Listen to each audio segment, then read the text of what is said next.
My name is Phil Goddard. Welcome to Bourne Environmental Review. Today is December 7th, 2021.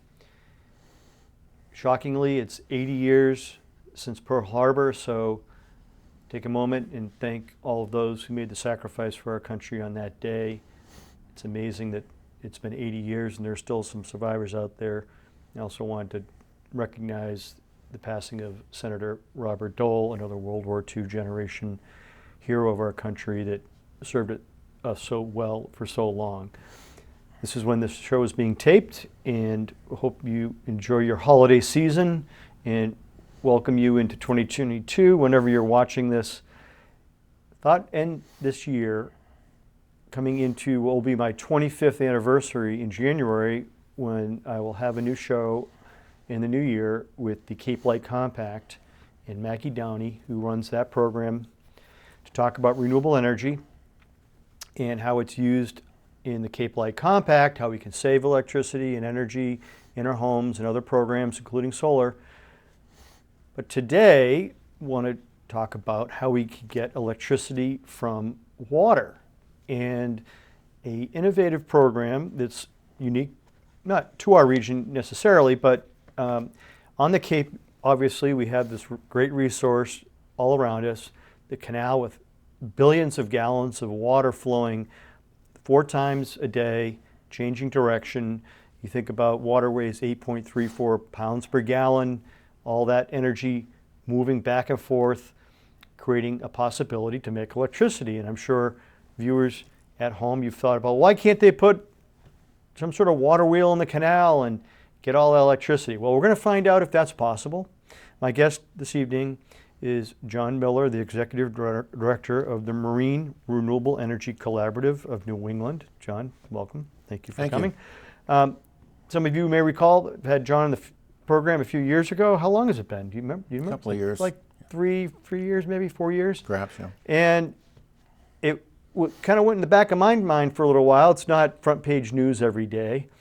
But I think there's been some recent developments, and I want to find out what's going on. Is this off the table? Is it fading away, or is it getting closer to reality?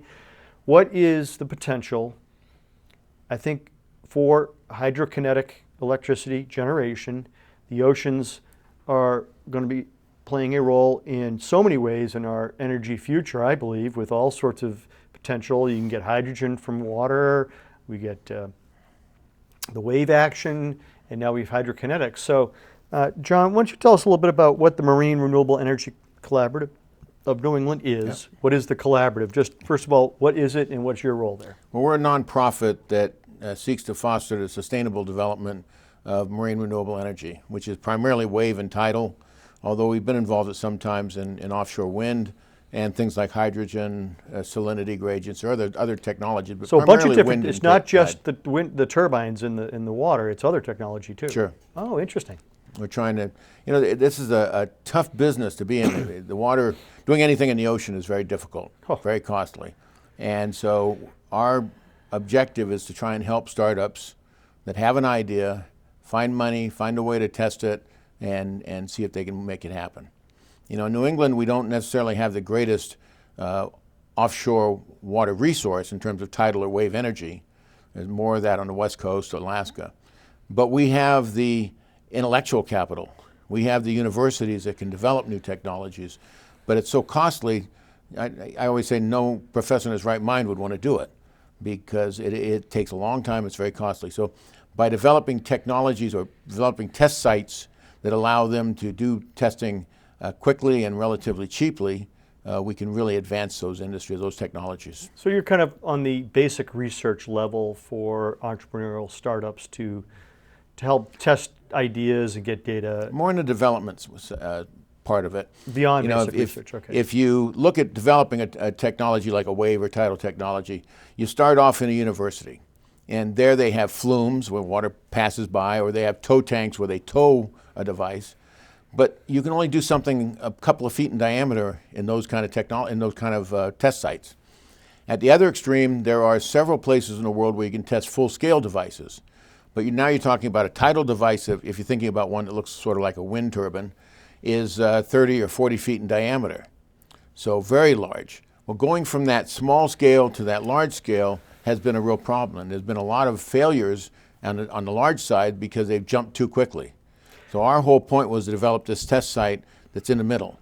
You can go develop the basic technology in a university and then come here and actually put it in ocean water. Where was this? I saw a whole show on this. Was it Ireland or Scotland? Scotland. Scotland.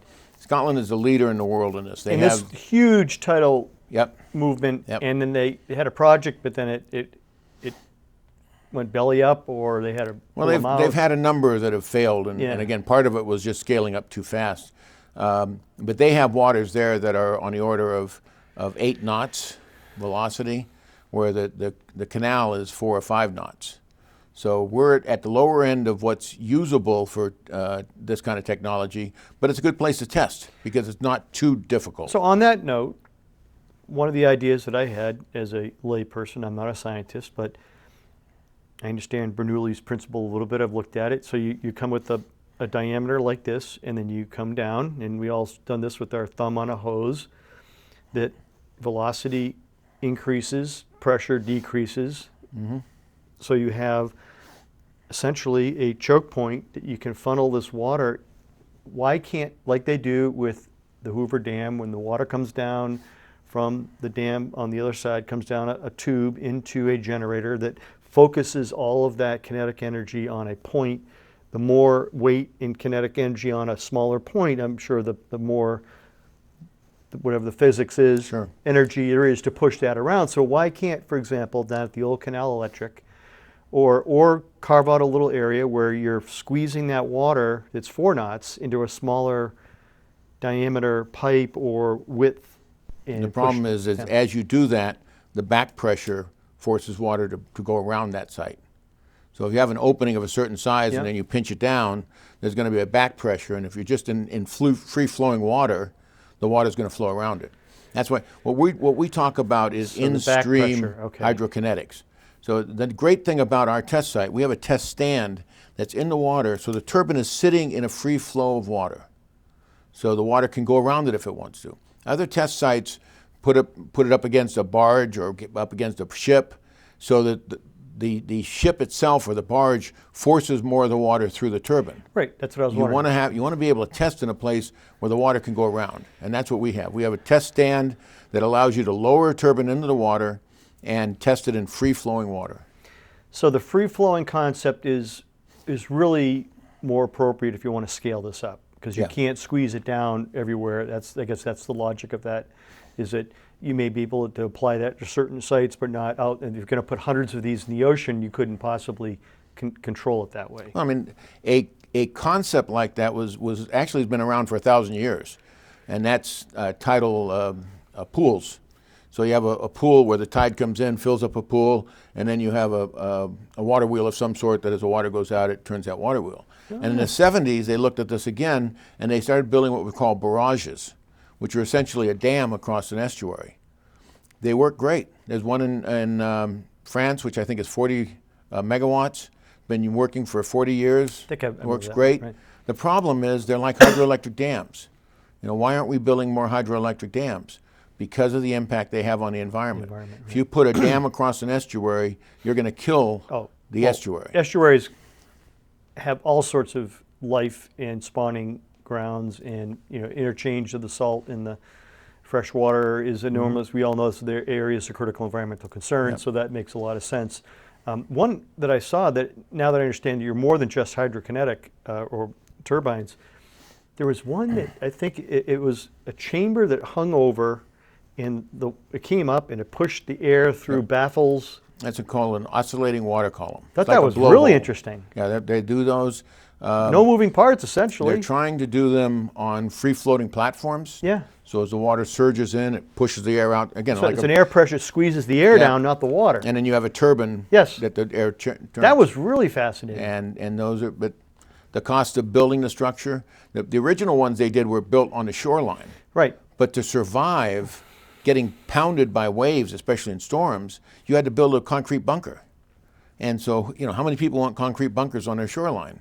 Right. So there are a couple of those. There's one in Scotland, and there's one in actually on the Azores that has been out of operation and back in operation. It got destroyed by by a storm because you get all that force into that opening, and it blows the air out the top, but it also just incredible forces that hit that concrete bunker.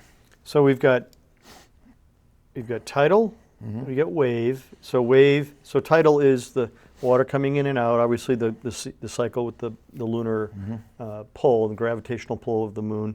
But you've got the up and down and the various oscillations of the waves that kind of, they have these systems that they kind of ride up and down on a gear, the two-way gear that kind of makes energy both ways. Is that how it works?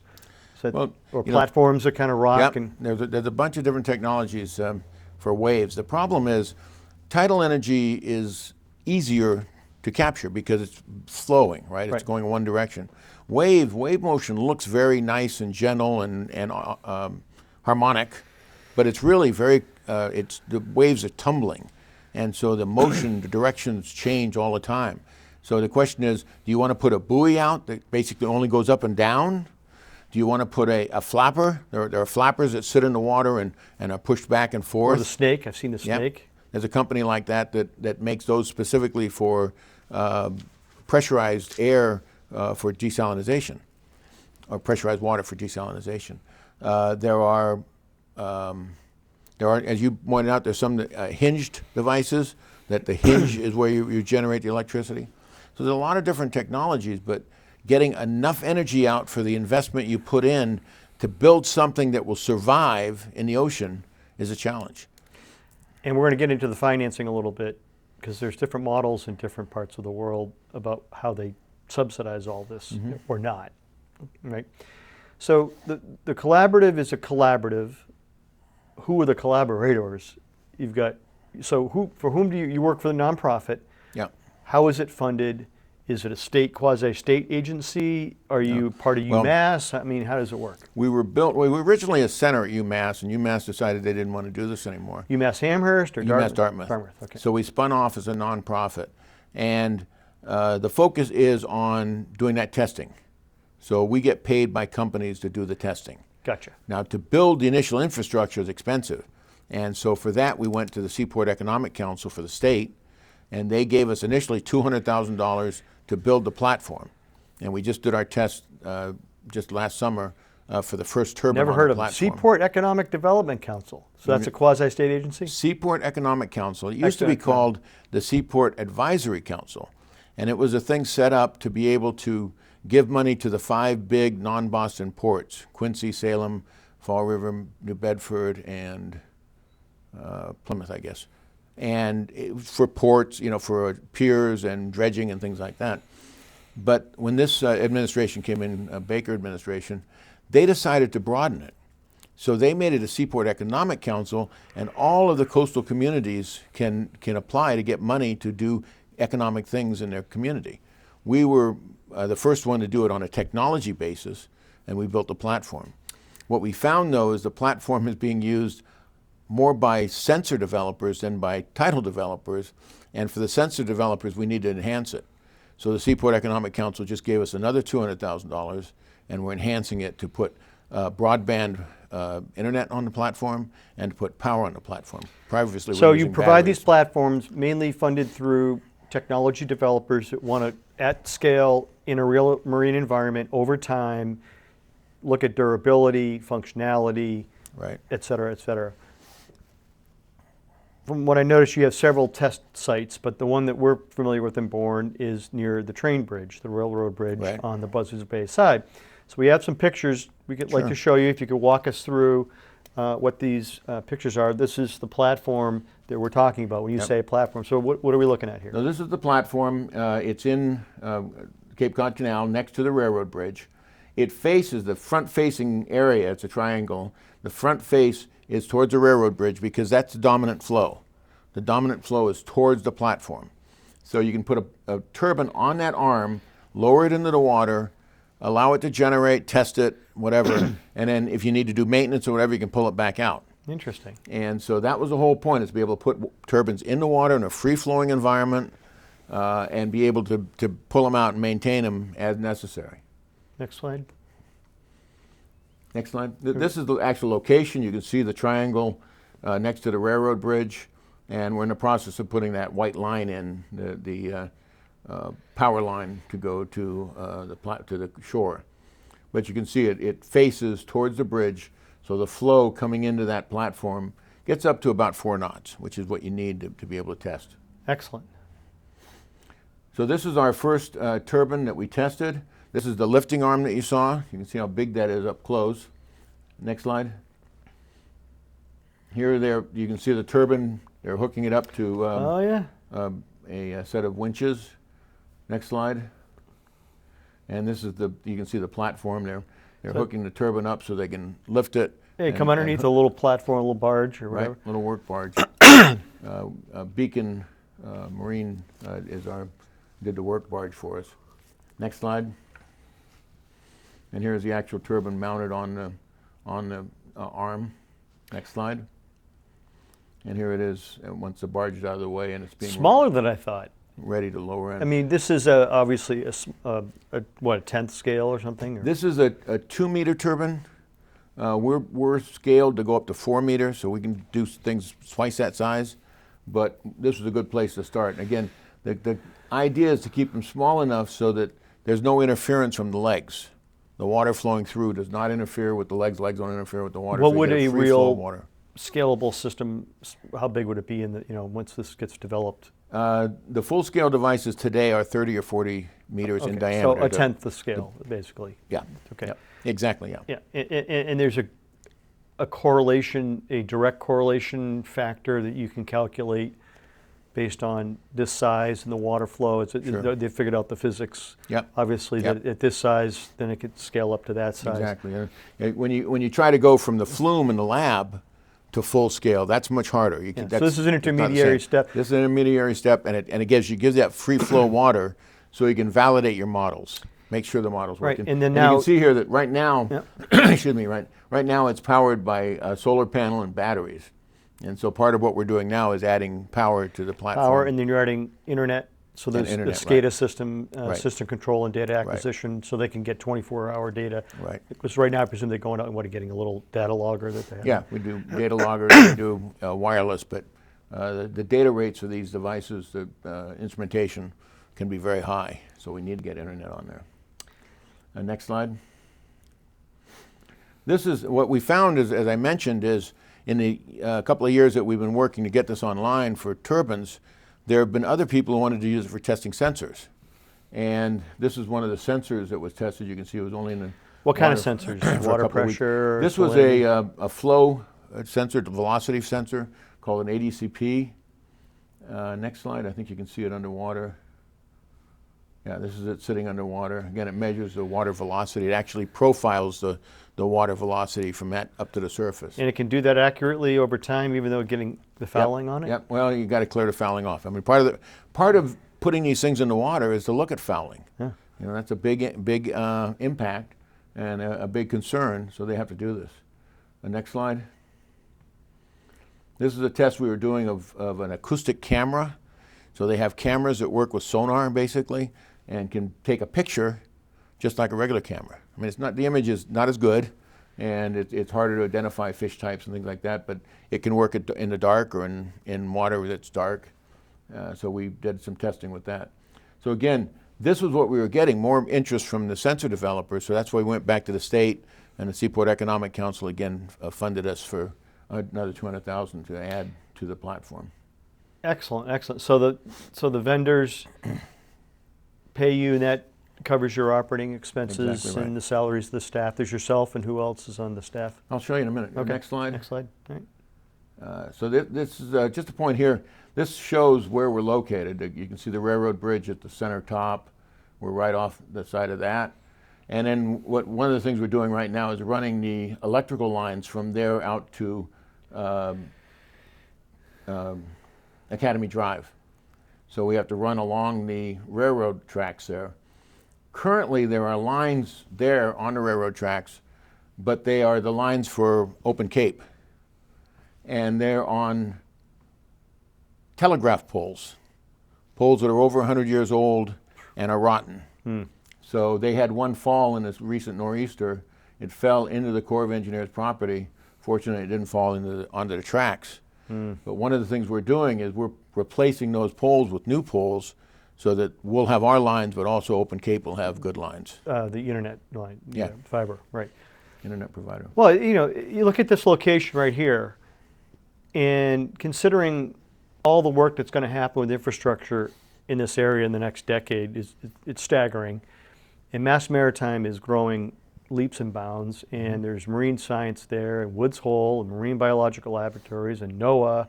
I mean, what a fantastic area to do this work in. And then you've got the public right there, so I can even see some sort of potential for, education, et cetera, tie-ins and all of that. So it's really fascinating what you're doing here. So you've been up and, another slide do we have? Yeah, one more slide. Okay. This is actually a group slide, obviously. This is my team. On the left, you see part of Eben Franks. He's our test site director. He actually runs the test site. On the right side is Maggie Merrill. She's our communications marketing person. And I'm next to Eben. And then next to me is a guy named Alejandro Moreno. Alejandro was the head of the Water Power Office at the Department of Energy. Wow. So he was running a budget of over $100 million to develop these technologies. He came up to speak at MIT, and when he came up, there was one place he wanted to visit while he was here, and that was us. Fantastic. So he came over to see the platform. Is He he was very still in that excited about it. position? Pardon me? Is he still in that position? No, unfortunately, he's moved on, but I think he's let them know that what a good project is. You can see the platform behind him there. Yeah, it's, And then next to him, of course, is someone you probably know, Dave Vieira. yep, representative of Dave. Bourne. State One of the challenges of this is, that if you're doing something in the ocean, it's important to do it right. There are a lot of government agencies that make sure of that, and we support that. We don't want to do anything that's going to hurt anything in the ocean. The ocean is a shared resource that belongs to all of us. So, do we have any other slides? No. I think okay, back live here. So let me just finish. Please, So, no, I want you to talk about the environmental impact. So you have to satisfy all these regulations, these agencies. They all have important missions. Like the Corps of Engineers is charged with making sure the environment in the canal is good, but also that the canal stays open. So they all have important missions. Unfortunately, a lot of the regulations were written thinking of a commercial entity with a lot of money. So they require studies that are very expensive.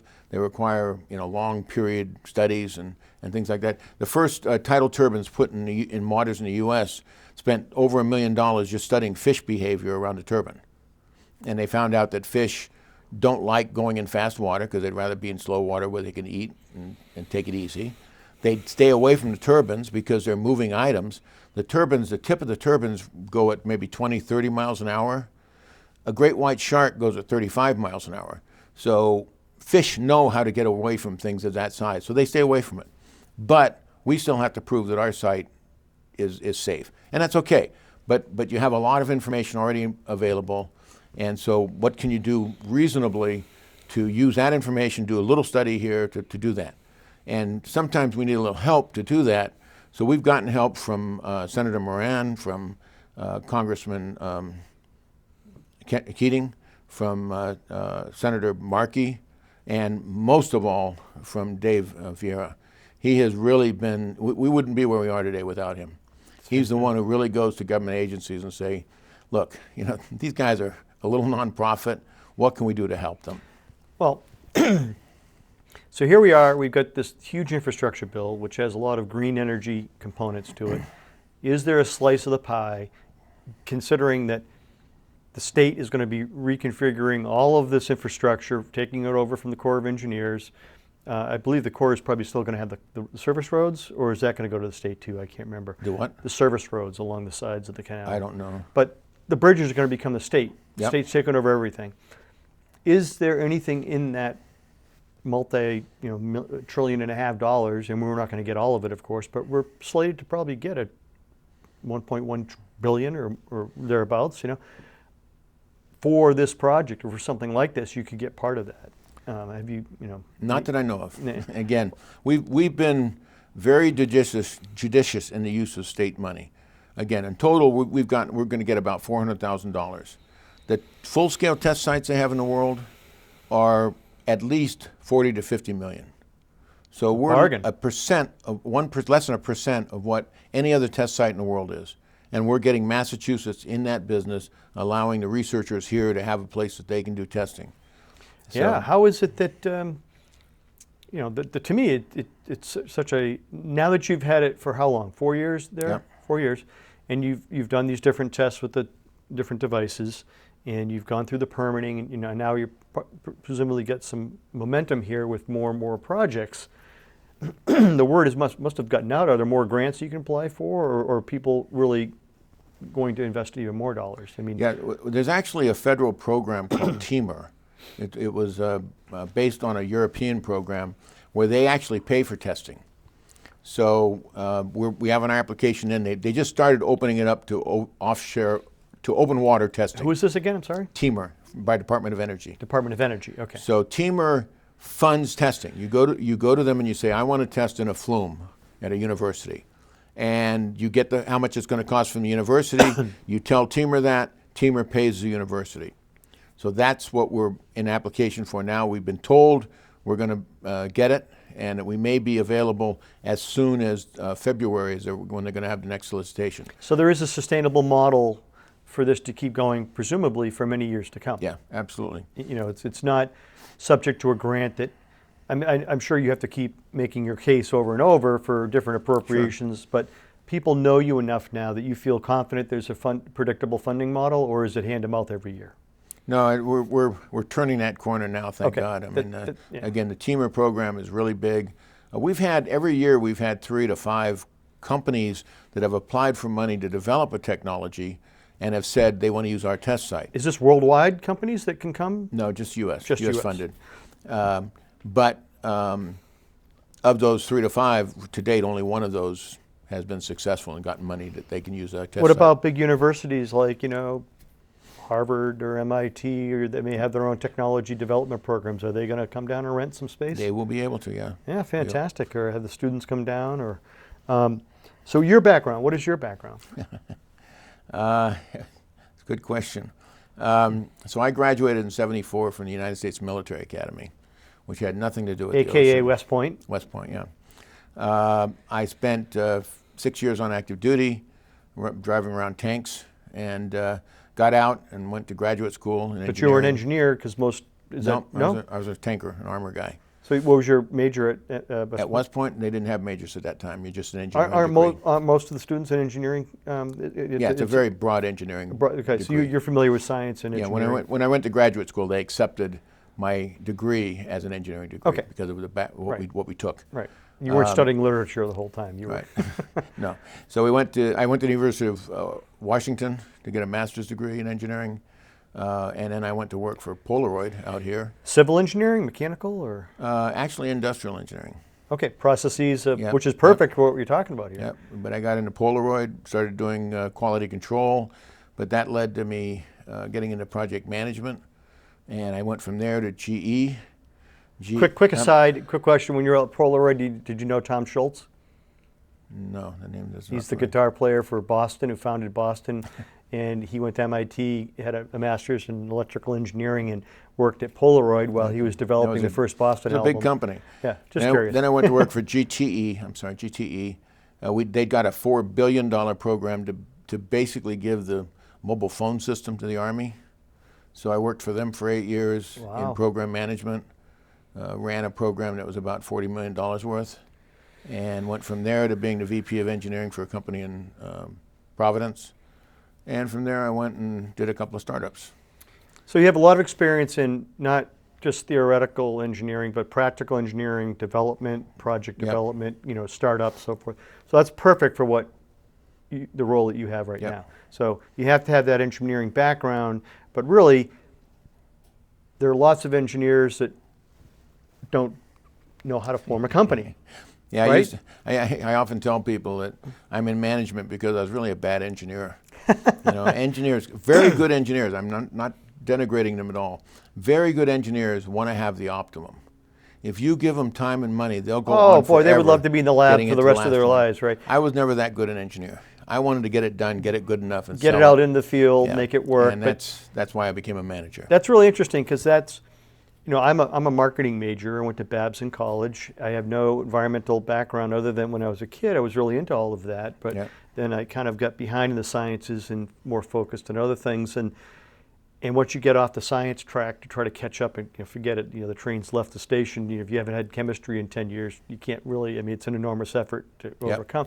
So I focused on, when I graduated, all the soft skills, all the business development skills, all the case management expertise and entrepreneurship out of Babson, applied that to the town of Bourne to be able to help take what we have here. And I work for the town of Bourne, my viewers know that, at the landfill and integrated solid waste management. But that was a case study really in applying business and entrepreneurship and social benefits in infrastructure and public, all the intersection. But those other skills, where you're bringing in all the expertise and you're helping manage that process, where the individual parts may not see the connections or want to focus on more like basic research. And any, as you know, any problem in the environment is interdisciplinary. Absolutely. There's so many pieces, the strings that you pulled cause something else had to happen some other place. And unfortunately, all too often, we jump on a problem and solve that problem, we think, but then the problem cause extra problems.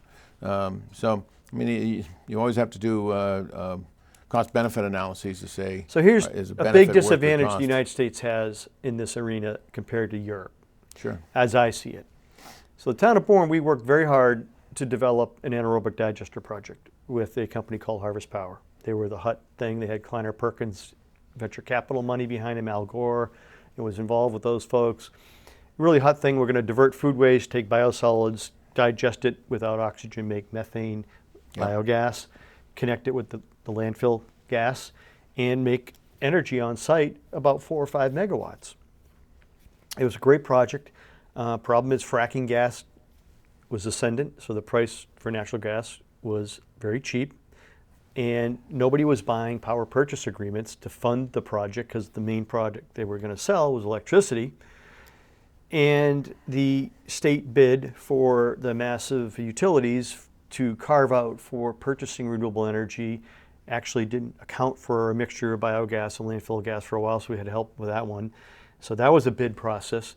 And then the state wanted to put a lot of pollution control on small amounts of engines, again, 4 or 5 megawatts, that was different than landfill gas energy. You start adding all this up. By the time they went and gave a price to Eversource, it was 21 cents a kilowatt hour, which was just, they laughed them out of the room. And without a power purchase agreement for 30 years, you can't fund a project that's $25, $30 million. And then, on feedstock alone, you're trying to capture food waste or biosolids. However, in Europe, so we have renewable portfolio standards in this country, which is this hybrid system where you're on the grid as a provider. Every year, a certain percentage has to be coming from certain qualified renewable energy sources, and I presume that this will be part of that portfolio. Sure. There's a second tier coming for waste energy, which is CMAS, where a lot of towns in this area send their trash to Rochester up the road and makes electricity from. We take the residual ash, the town of Bourne does. Those are ways that they can provide, or if they don't have that, then they put money into a pot per mill for the bill, and they fund projects.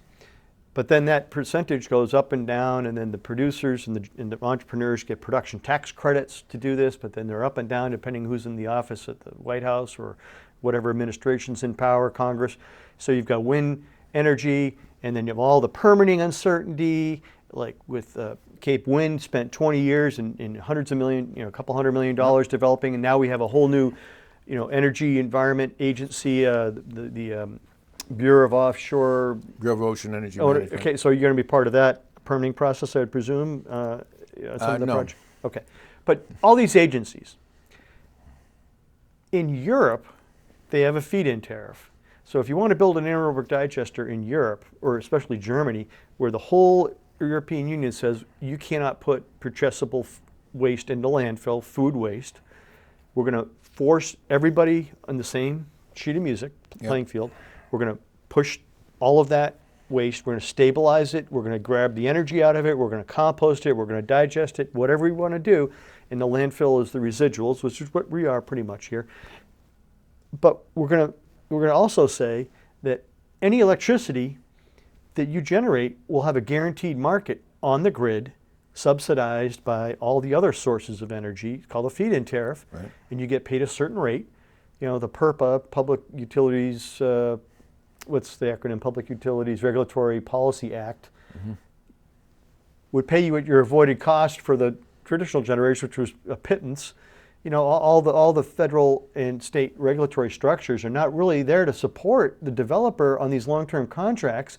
So you're asking a private developer to come in, spend millions and millions of dollars on research, permitting, they get it all, they get down there, they're about to start up, and then they can't get a contract. And the bank says, well, where's your contract for 20, 30 years? And sometimes, you know, landfill gas energy, they had to put it on the grid, they had to pay to put the electricity on. That's insane.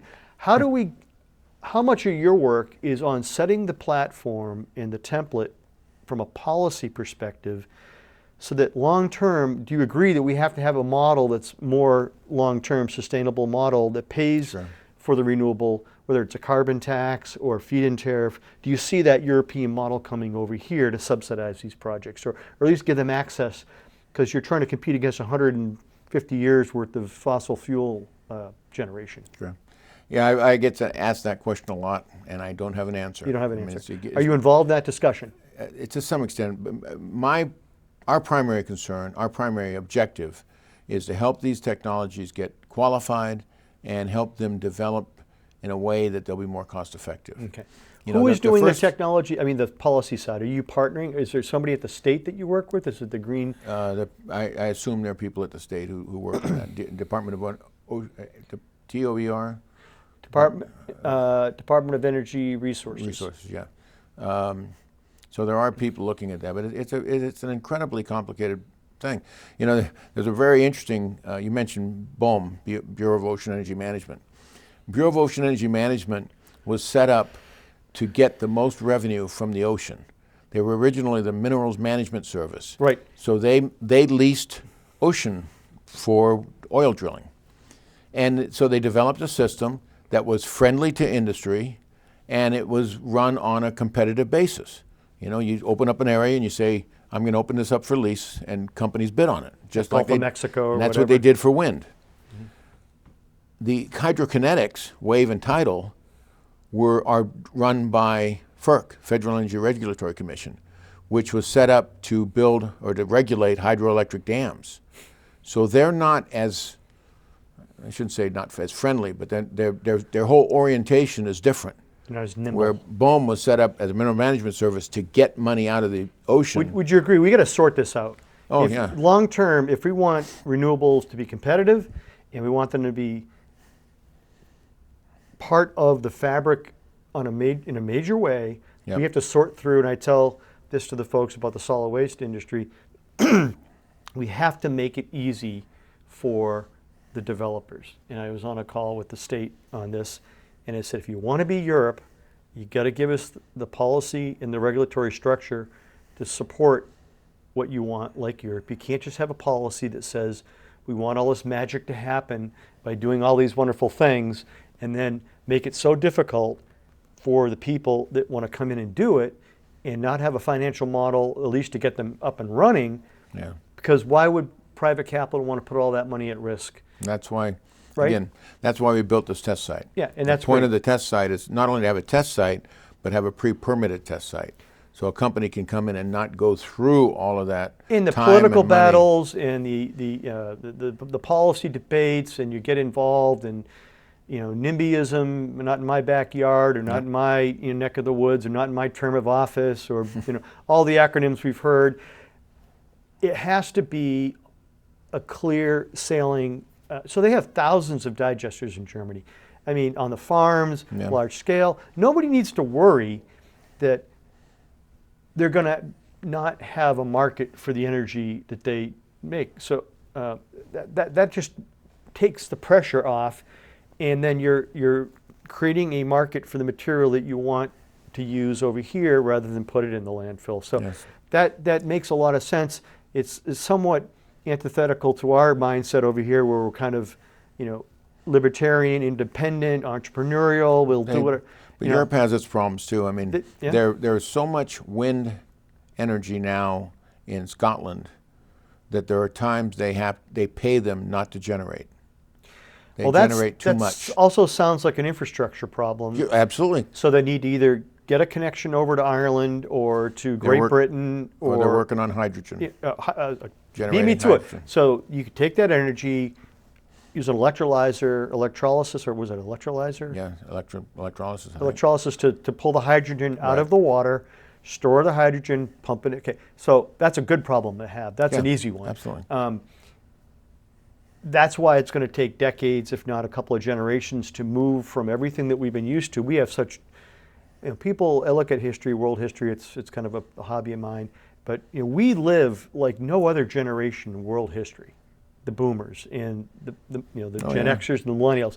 We are standing on the shoulders of scientific evolution and generation based on the development of large amounts of energy per unit of mass that's grown incredibly. It was wood for tens of thousands of years, and then we found coal, so it's more dense. Yeah.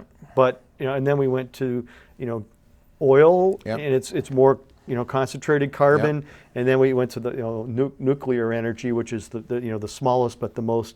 I was reading something where you go down by order of magnitude, and the energy goes up inversely. So you've got the atomic, but of course there's a price to pay on the other side, and they're just talking about potentially dumping millions of gallons of radioactive water, cooling water from the Plymouth nuclear power plant into the ocean. I think they just took that off the table at least for another year. But we're dealing with the remnants of all the spent fuel rods and dry caskets right up the road here. But we benefited from 50 years of a plant that had very low cost, relatively speaking, accepting the cost of the decommissioning, of course, base load electricity, in this region. And it's something we take for granted. We have all this instant everything, instant shopping, instant electricity, instant water. We are very, very fortunate and somewhat spoiled, I think. Even my parents never grew up this way, And so how do we move forward with structurally on these things? And what you're doing, what the collaborative is doing, is really important work to set the table for that, the technology. I just get concerned that these startups they're going to go belly up, or they kind of run out of steam and they don't have anywhere to go, and nobody's going to give them money to take it to the next level. And there's got to be a way to bake it in, right? The first company in the U.S. To put turbines in the water did it right before the first big conference in the U.S. on marine renewables. They had it in New York City specifically to get investors excited about it. East River, was that the one? Pardon me? Is this the one in the East River? It's Verdant was the name of the company. Right. And they were in the East River. Yeah, 15 and years. The week, when a conference, they were going to have a tour of the site showing these turbines generating electricity. Well, obviously, seeing the water where the turbines are generating electricity. Well, in their rush to become cost effective, they'd gone with carbon fiber blades, where everyone else was going with steel blades. Oh boy. And their modeling wasn't quite right. I can see where this is going. And so all of the blades fell off the week before the big conference. Needless to say, it not only hurt them, but it hurt the whole industry. And so things like that, because these technologies, these projects are so big, and these devices are so big, when one of them blows up like that, it gets a lot of publicity. And that just hurts the ability to invest. And that's why, again, our focus is on trying to reduce that barrier to entry so that a college professor at MIT or a guy who wants to start a company on the Cape can go and put it in the water cost effectively and do that testing and prove to the guy who has the money that he should give him money to develop a full-scale prototype. You've been pretty behind the scenes, kind of quiet the last several years. Is there some news that you want to share with the audience, some results or technology breakthroughs that you've had recently? Well, just that we did our first turbine in the water, and that was successful. We're moving forward again to be able to add internet and broadband internet and power to the platform. And it's just a slow process. Again, there's a lot of regulatory agencies that are doing their jobs. We understand that. But it takes time to go through those hoops. What is the potential that we're talking here? What can a turbine produce realistically per unit? for electricity in megawatts or Now, fractions? the full-scale 30 Yeah. foot diameter, 40-foot diameter are a megawatt to a megawatt and a half. Okay. And the capacity factor, meaning the uptime, if you will, it's a lot higher than wind? Probably. Probably. Well, I mean, it's 35 to 40%. Wave, they believe, will be about 40%.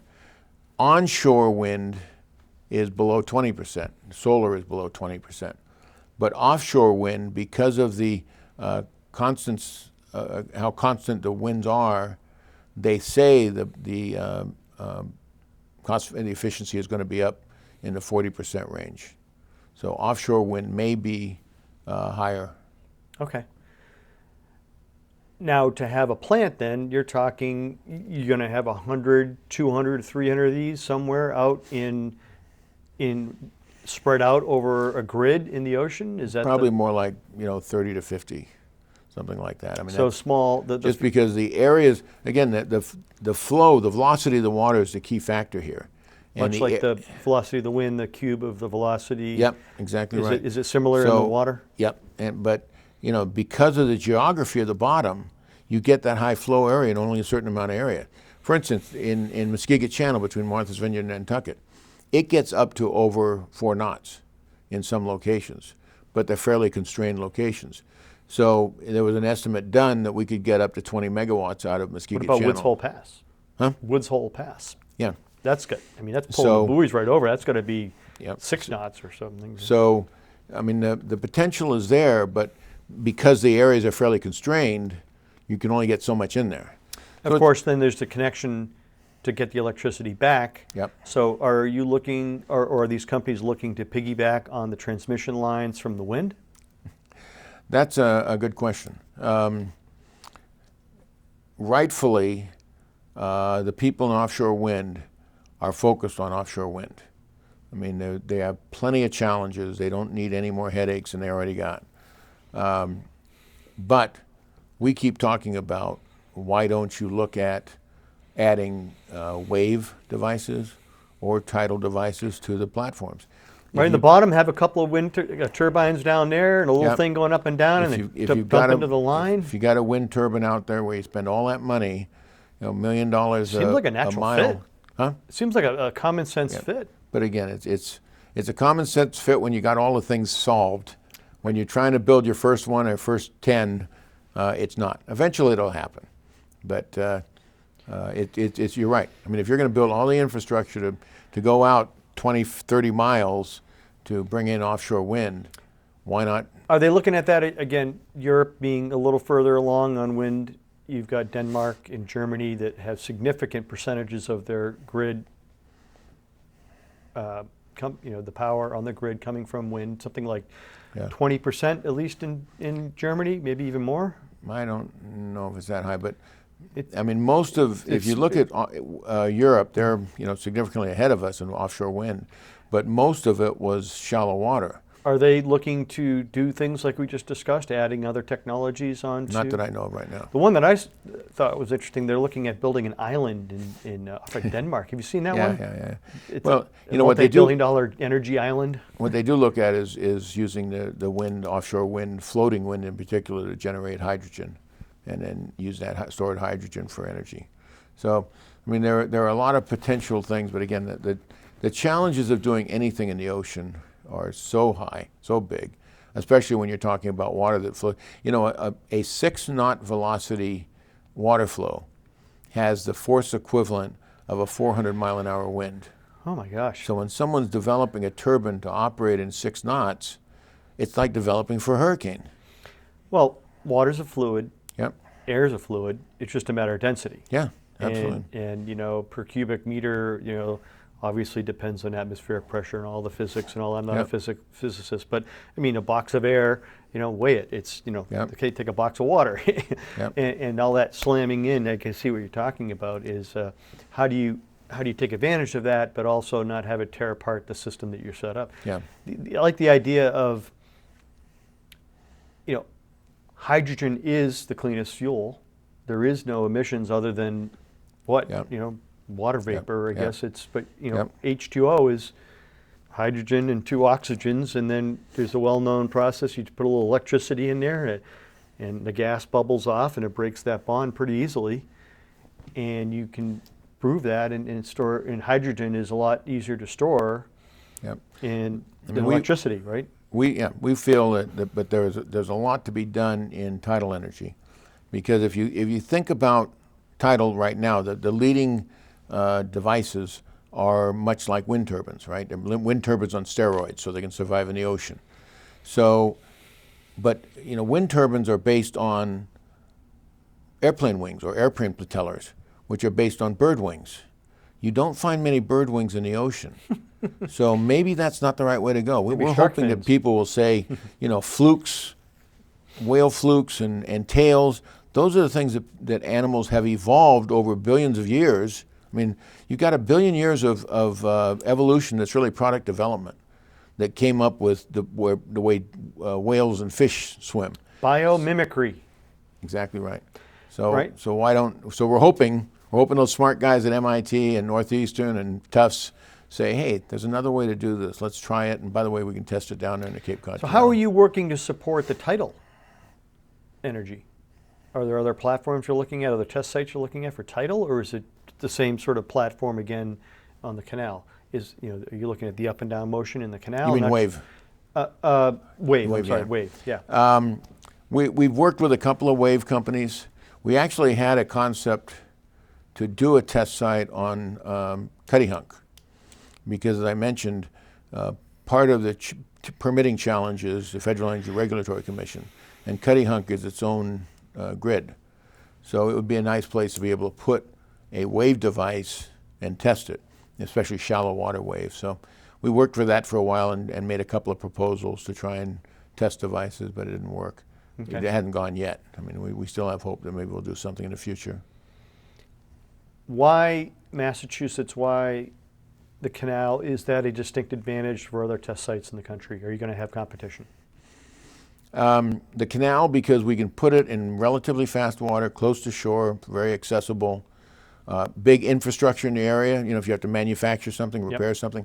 The only other test site right now in free-flowing water is in Alaska, and it's about 100 miles south of the Arctic Circle.